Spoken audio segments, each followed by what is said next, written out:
He was really busy all the time. It was on. We were go, go, go. He rode a motorcycle.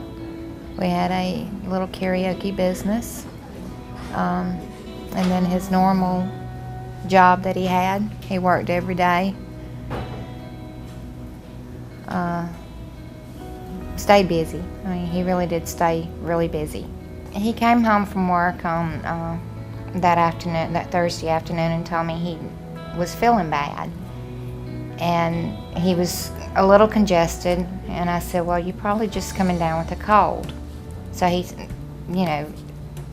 some NyQuil and went to bed. Well, he stayed in the bed all weekend long, which is highly unlike him. That Sunday, he said, if the doctor's office is open tomorrow, I think I'm gonna go to the doctor. So I called that Monday morning at 7 o'clock and got him into the doctor's office.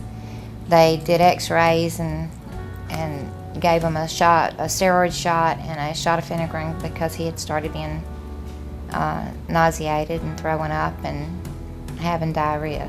Somehow, when I got to Conway Hospital, it got worse. Then they flew me out and went to MUSC. That's when my brain had a aneurysm.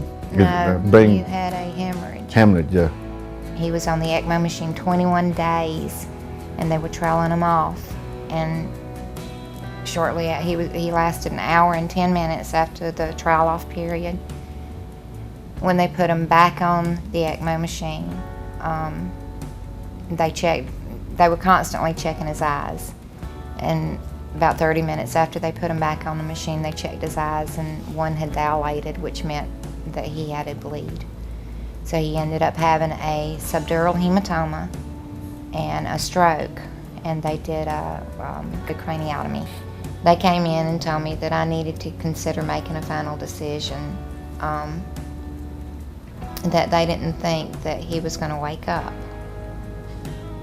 And so, yes, I was terrified. I was scared to death, but I went to the hotel that night, and I prayed and cried and prayed and cried. And the next morning I went in and I told him, look, I'm not going to make a final decision right now. If by this time next week there's not any signs of changes, then we'll talk. But right now I'm not making a final decision. And I'm glad I didn't. The time I aware, that's when they got me here, Waccamaw. That's when I realized it. He really doesn't remember anything. Nope. But I do remember ride back from MUC to here. That was a lot of ambulance ride I have never took. But as soon as I got here, that's when I realized this. I am 6. When I got here, the girl was so nice, and they're so helpful. And then they will do. I mean, they're not mean, but they're strong. Like I said, I wouldn't put anything past here. I love this place. Well, when he got here, he couldn't even sit up. Mm-hmm. He couldn't help himself up at all.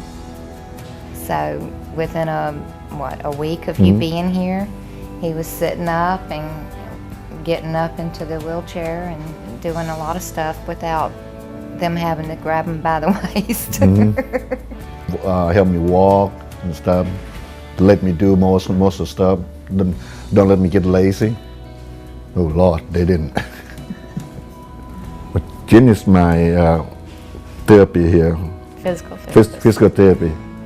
And like I said, she might not look much, but I guarantee you she will help you and make you go on. And she's fun about it. We have fun with it. Anybody else probably kick me out of here because the way I act, the way I walk around with my music. The next step we have is they want to help me walking again, help me come alive again. If it wouldn't be them, I'd probably be at home lazy. Thank for them, I'm strong and getting back normal. Without them, like he said, he wouldn't be doing what he's doing right now. And I'm very thankful to them for that.